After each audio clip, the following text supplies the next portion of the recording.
এই ক্ষুধার্ত ছাগলের বাচ্চাটা ঘাস খেতে শুরু করে দেয়। সে এতটাই ক্ষুধার্ত ছিল যে তার সামনে যাই আসতো সে সেটাকেই খেয়ে ফেলতো। এমনকি সে একটা নদীকেও মাঝখান থেকে খেয়ে ফেলে, যা দেখার পর সেই নদীর মাছেরাও অবাক হয়ে যায়। কিছুক্ষণের মধ্যে সে সেখানকার সবগুলো ঘাসকে খেয়ে শেষ করে ফেলে, কিন্তু তবুও তার পেট ভরেনি, যার কারণে সে কান্না শুরু করে দেয়।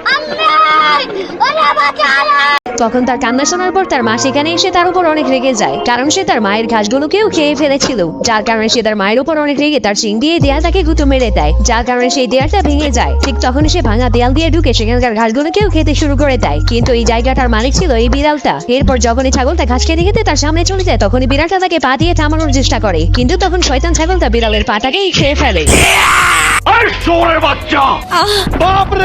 ঠিক তখনই ছাগলটা তার চামড়াগুলোকে খেয়ে পালিয়ে যায়। এরপর বিড়ালটা বুদ্ধি খাটিয়ে তার পুরো জায়গার গাছগুলোকে সেই ছাগলের মাধ্যমে পরিষ্কার করে দেয়, কিন্তু তার কাজ শেষ হলেই বিড়ালটা ছাগলের বাচ্চাটাকে চাঁদে পাঠানোর জন্য একটা রকেটের সাথে বেঁধে দেয়। পরে কি হলো দেখতে চাইলে কমেন্টে পার্ট 2 লিখে দিন।